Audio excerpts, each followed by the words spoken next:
નમસ્કાર મિત્રો, સ્વાગત છે ફરી એકવાર તમારું HM ગુજરાતી ચેનલની અંદર। તો મિત્રો આજે આપણે એક એવી યોજના વિશે વાત કરીશું જેની અંદર તમે તમારા ઘરે બેઠેથી મોબાઈલની અંદર એક ફોર્મ ભરવાનું રહેશે અને તમારી જે લોન છે એ તમારા બેંક ખાતામાં સીધી જમા કરવામાં આવશે।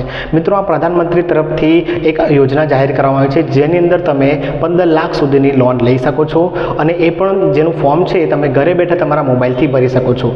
ફોર્મ કેવી રીતે ભરવું તમને સ્ટેપ બાય સ્ટેપ આખું તમને આ વિડીયોની અંદર જોવા મળશે। હું તમને ફોર્મ ભરીને બતાવવાનો છું અને એ સિવાય તમારે કેટલા રૂપિયાની સબસિડી મળશે, કેટલા ડોક્યુમેન્ટની જરૂર પડશે, આ તમામ વિગતો તમને આ વિડીયોમાં જોવા મળવાની છે મિત્રો। તો વિડીયો છેક સુધી જુઓ અને મિત્રો તમને જણાવી દઈએ કે આવી રીતે જો તમે નવી યોજનાઓની માહિતી મેળવવા માંગતા હોય અને તેના ઓનલાઈન ફોર્મ કેવી રીતે ભરવા એ બધી વિગત જોવા માંગતા હોય તો આ ચેનલને સબસ્ક્રાઇબ કરી લેજો, કારણ કે આ ચેનલ પર તમને દરેક યોજનાના ઓનલાઈન ફોર્મ કેવી રીતે ભરવા ઘરે બેઠા તે તમને જણાવવામાં આવશે। તો મિત્રો, આ યોજનાનું ફોર્મ કેવી રીતે ભરવું તેને લઈને હવે ચલો આપણે વાત કરીએ। પછી મિત્રો, તમારી સામે તમારા મોબાઈલમાં ગૂગલ ક્રોમ ખુલ્લો રહેશે। એની અંદર તમારે સર્ચ કરવાનું રહેશે જન સમર્થ SAMARTH જન સમર્થ લખશો અને સર્ચ કરવાનું રહેશે। સર્ચ કરશો એટલે જે પહેલી વેબસાઇટ દેખાય તેના પર તમારે ક્લિક કરવાનું રહેશે। ક્લિક કરશો એટલે તમારે જે જન સમર્થની જે ઓફિશિયલ વેબસાઇટ છે તેનું પેજ ખુલી જશે। એ પહેલાં તમને એક નોટિસ આવશે। નોટિસ તમારે ભાષા તમે ઉપરથી ગુજરાતી સિલેક્ટ કરી દેજો એટલે તમને જોવા મળી જશે। તો નોટિસ એવું કહેવા માગે છે કે તમે જો આ યોજનાનો લાભ લેશો તો તેની સલાહ આપવામાં આવે છે કે જે પૈસાની ચૂકવણી કરવાની હોય છે તેના માટે તમને જો કોઈ પણ ફોન આવે કે મેસેજ આવે કે ઈમેલ આવે તો તેની તમારે રિપ્લાય આપવાનો નથી, એટલે કે તમારે એની સામે જવાબ આપવાનો નથી, કારણ કે આ પ્રકારની કોઈપણ ચૂકવણીની માંગ આ યોજનામાં કરવામાં આવતી નથી। તમારા લોનની ચૂકવણી તમને જે બેંક આપેલી હોય એ બેંકમાં જઈને તમારે કરવાની રહેશે, એટલે કે તમારે ફોન પર જો આવી રીતે મેસેજ આવે કે ફોન આવે તો તમારે ફોનને ઇગ્નોર કરવાના રહેશે। પછી તમે કેન્સલ પર ક્લિક કરશો એટલે તમારે આ પ્રકારની જન સમર્થની ઓફિશિયલ વેબસાઇટ ખોલી જશે, જેની અંદર તમારે અલગ અલગ પ્રકારની 6 પ્રકારની લોનોની સહાય મળે છે। જેમાં તમે જોઈ લો કે પહેલી શિક્ષણ લોન મળશે, પછી કૃષિ લોન, કિસાન ક્રેડિટ કાર્ડ મળશે, કૃષિ ઇન્ફ્રાસ્ટ્રક્ચર, બિઝનેસ એક્ટિવિટી અને આજીવિકા, એમ અલગ અલગ પ્રકારની બિઝનેસ લોન મળતી હોય છે તમને।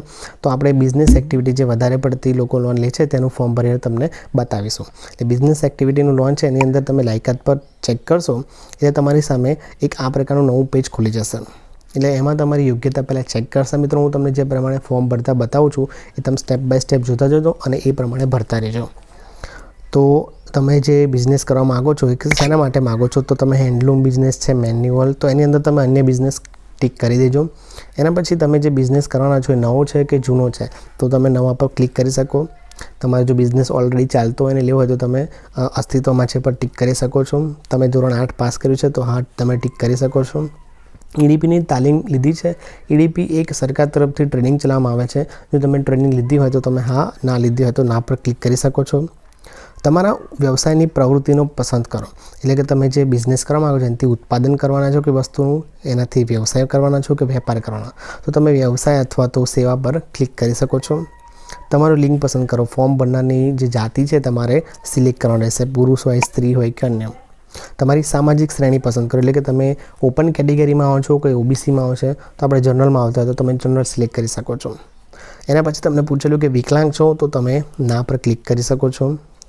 એના પછી લખેલું છે કે તમે ઉત્તરાખંડ, હિમાચલ, જમ્મુ કાશ્મીર અને અંદમાન નિકોબાર તેમજ લક્ષદ્વીપ આ બધા રાજ્યોમાંથી છો કે નથી, તો આપણે ગુજરાતથી છીએ એટલે આપણે ના પર ક્લિક કરી દેવાનું। તમારું સ્થાન પસંદ કરો, તમે ગ્રામ્ય વિસ્તારમાં રહેતા હતો અને શહેરી વિસ્તારમાં શહેરી તમારે ટિક કરવાનું રહેશે। એના પછી તમારે અરજદારનો જે પ્રકાર છે પસંદ કરો, એટલે વ્યક્તિગત લોન જોઈએ છે કે બિન વ્યક્તિ, તો આપણે બિન વ્યક્તિગત લોન જોઈએ છે। અંદાજિત પ્રોજેક્ટ ખર્ચ દાખલ કરો, એટલે કે ભાઈ તમે જે બિઝનેસ કરવા માગો છો એનો અંદાજિત પ્રોજેક્ટ ખર્ચ કેટલો છે। ધારો કે હું વાત કરું કે મારે 10 લાખ રૂપિયા પ્રોજેક્ટ ખર્ચ છે અંદાજિત, અને જો તમે પોતાના સ્ત્રોત માટે, એટલે કે તમે કેટલું રોકાણ કરવાના છો, 10 લાખનો ખર્ચ થવાનો છે એમાંથી, ધારો કે મારી જોડે 2 લાખ રૂપિયા છે તો હું 2 લાખ લખી દઈશ આગળ। તો જરૂરી લોનની રકમ નીચે લખીને આવશે કે ભાઈ તમારે 8 લાખ રૂપિયાની જરૂર પડશે, કેમ કે આપણે ટોટલ જે 10 લાખની જરૂર છે એમાં 2 લાખ આપણે ઉમેરવાના છીએ, તો આપણે લોનની રકમ કેટલી જરૂર પડશે, 8 લાખ। પછી યોગ્યતા માટે ગણતરી નીચે ક્લિક કરશો પછી અભિનંદન લખેલું આવશે અને એમાં લખેલું આવશે કે તમને 2 પ્રકારની બિઝનેસ લોન મળી શકે છે। પહેલી યોજનાનું નામ છે પ્રધાનમંત્રી મુદ્રા યોજના, જેમાં તમારે 5 વર્ષની મુદત આપવાની હોય છે અને જે મહિને વાત કરીએ તો 17,000 રૂપિયા તમારે ભરવાના હોય છે। એના સિવાય બીજી યોજનાની વાત કરીએ તો બીજી યોજનાનું નામ છે પ્રધાનમંત્રી રોજગાર સર્જન પરિયોજના PMEGP, જેની અંદર તમને 8 લાખ રૂપિયા મળશે. અને સબસિડીની વાત કરીએ તો તમને 2,50,000 રૂપિયાની સબસિડી મળી જશે મિત્રો. અહીંયા તમને 2.5 લાખ રૂપિયાની સબસિડી મળશે, એટલે તમારે 8 લાખમાંથી તમારે 2.5 લાખ રૂપિયા ઓછા થઈ જશે.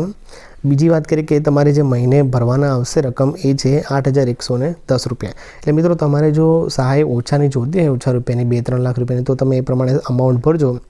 તમારે જે મહિને હપ્તા ભરવાના આવશે એ પણ તમારે ઓછા આવશે. લોનની મુદત તો તમે 15 વર્ષની અંદર તમે લોન ભરપાઈ કરી શકો છો. અહીં અગર ધારો કે મેં આ 10 લાખની જરૂર હતી એટલે મેં 10 લાખ ભર્યા છે. તમારે જો 5 લાખ 2 લાખની જરૂર હોય તો તમે તમારી રીતે ફોર્મ ભરી શકો છો અને તમને એ પ્રમાણે તમને સબસિડી મળશે અને જે તમારા મહિનાના હપ્તા છે એ પણ ઓછા થઈ જશે. હવે જો આપણે અરજી કરવા માગતા હોય તો અરજી કરવા માટે તમારે નીચે જે ઓપ્શન આપ્યો છે તેના પર ક્લિક કરવાનું રહેશે. એટલે આ પ્રમાણે એક પેજ ખુલી જશે જેમાં તમે નોંધણી કરવાનું રહેશે. એટલે કે પહેલાં રજિસ્ટ્રેશન કરવાનું રહેશે. મોબાઈલ નંબરથી તમે રજિસ્ટ્રેશન કરશો. તમારા ઘરનો કોઈ પણ મોબાઈલ નંબર હોય તમે દાખલ કરી શકો છો અને ઉપર જે કેપ્ચા કોડ છે દાખલ કરશો. પછી તમે જે આ ટીક માર્કનો છે મેં વાંચ્યું છે એના પર તમે ક્લિક કરજો. ક્લિક કરશો એટલે આ પ્રકારના ઘણી બધી માહિતી આવશે. તમે વાંચવા માગતા હોય તો વાંચી શકો છો, નહીં તો તમે નીચે જઈને એને સ્કીપ કરી શકો છો. એના પછી બધી માહિતી લખેલી હોય છે. એટલે 3 અને છેલ્લે મેં ગોપનીયતા વાળું પર ક્લિક કરી દેજો એટલે તમારી જોડે સંમતનો ઓપ્શન આવી જશે. એના પછી તમે મોબાઈલ નંબર નાખ્યો છે તેના પર એક OTP આવશે. સબમિટ કરશો એટલે OTP તમારે વેરિફિકેશન કરવાનો આવશે. તમારા મોબાઈલ તમે જે નાખ્યો છે તેના પર OTP આવશે. OTP તમે અંદર દાખલ કરી દેજો અને પછી નીચે OTP પર સબમિટ કરી દેજો. OTP નાખી દેશો એટલે તમારે OTP વેરીફાઈ સક્સેસફુલી લખેલો આવશે અને તમારે ઈમેલ એડ્રેસ નાખવાનો આવશે.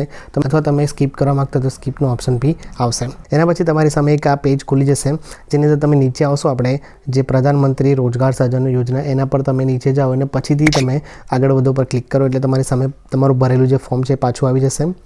એની અંદર તમે નીચે આવશો એટલે ચાલુ રાખવાનો ઓપ્શન આવશે. એની અંદર તમને કહે છે કે તમારે બીજી વેબસાઇટ પર રિડાયરેક્ટ થવાનું થશે. તેના પર તમે પ્રોસેસ પર ક્લિક કરશો એટલે એક નવી વેબસાઇટ ખુલી જશે પ્રાઇમ મિનિસ્ટર એમ્પ્લોયમેન્ટ જનરેશન વગેરેને, જેની અંદર તમારે ફરીથી એપ્લિકેશન ફોર ન્યૂ યુનિટ પર તમારે રજિસ્ટ્રેશન કરવાનું રહેશે અને એના પછી તમારે ફોર્મ ભરવાનું ખુલશે. એપ્લાય પર તમે ક્લિક કરશો એટલે આ પ્રમાણેનું એક ફોર્મ તમારી સામે ખુલી જશે. મિત્રો બસ આ જ ફોર્મ તમારે ભરી દેવાનું છે. આ ફોર્મ ભરી દેશો એટલે તમારું જે પ્રોસેસ છે એ કમ્પ્લીટ થઈ જશે. અને ફોર્મમાં કઈ કઈ વિગતો માગી છે તમને સાઈડમાં પણ લખેલું છે. તમે જોઈ શકો છો કે પહેલી જે વિગત છે આધાર નંબર તમારો નાખવાનો રહેશે. એટલે કે જે પહેલું ખોનું છે એની અંદર આધાર માગેલો છે. બીજા અંદર તમારે જો EID ટ્રેનિંગ કરી હોય તો તમારે એનો ટ્રેનિંગનો નાખવાનો રહેશે. પછી તમારું જે આવેદન કરતા હોય એમનું નામ લખવાનું રહેશે. આધાર કાર્ડ પ્રમાણે તમારું નામ દાખલ કરવાનું રહેશે. પછી સિલેક્ટ રાજ્ય એટલે તમારે ગુજરાત આપણે આવતું તો ગુજરાત સિલેક્ટ કરી લેવાનું રહેશે. એના પછી જિલ્લો તમારે સિલેક્ટ કરવાનો રહેશે. આમ દરેક માહિતી તમારે તમારી જન્મ તારીખ છે, કેટેગરી છે, ક્વોલિફિકેશન છે, બરાબર, મોબાઈલ નંબર છે, email address, PAN card number, આ બધી જ માહિતી તમારે વારાફરતી ધીમે ધીમે ભરવાની છે. અને તમારે કોઈપણ પ્રકારની ભૂલ ના થાય એટલા માટે તમને સાઈડમાં એ 2 વસ્તુ જે ભરવાની છે એની વસ્તુ પર ડિટેલમાં લખેલું છે કે તમારે આની અંદર કઈ કઈ વસ્તુ ભરવાની છે. મિત્રો તમે એકવાર આ ફોર્મ કમ્પ્લીટ ભરી દેશો એટલે છેલ્લે તમારે બેંકની ડિટેલ માગશે. તમારું જે ખાતું જે બેંકમાં હોય તેને તમે ડિટેલ નાખી દેજો. અહીં આગળ તમારે તમારા ગામની કે તમારા સિટીની જે બેંક હોય તમારું ખાતું ચાલતું હોય એની બધી ડિટેલ ભરવાની રહેશે. ડિટેલ ભર્યા પછી છેલ્લે સેવ એપ્લિકેશન ડેટાનો ઓપ્શન આવે તેની અંદર તમે ક્લિક કરશો એટલે તમારું ફોર્મ સેવ થઈ જશે. અને તમારું જે ફોર્મ છે સેવ થયા પછી આ પ્રમાણેનું દેખાશે, જેની કોપી લઈને તમારે એની ઝેરોક્સ કરવાની છે અને તમે જે બેંકની ડિટેલ આપી એ બેંકમાં જઈને તમારે આ ફોર્મ સબમિટ કરવાનું રહેશે. ફોર્મ સબમિટ કરશો એટલે બેંક તરફથી તમારે થોડી ઘણી વેરિફિકેશનની પ્રોસેસ થશે અને બેંકવાળા તમને જણાવશે, તમારી જોડે ચેકિંગ કરવા આવશે અને પછી તમને જો બિઝનેસ લોન માટે તમે એલિજિબલ હશો તો તમને તમારા ખાતાની અંદર પૈસા ટ્રાન્સફર કરી દેવામાં આવશે. તો મિત્રો બસ આટલી પ્રોસેસ હોય છે આની અંદર. જો તમારે આના સિવાય બીજી કોઈ નવી માહિતી મેળવવી હોય તો નીચે કોમેન્ટમાં જરૂરથી કહેજો. અને મિત્રો આવી રીતે નવી યોજનાની માહિતી મેળવવા માટે ચેનલને સબસ્ક્રાઈબ કરવાનું ભૂલતા નહીં. આજની માહિતી ગમી હોય તો વિડીયો લાઈક કરી દેજો.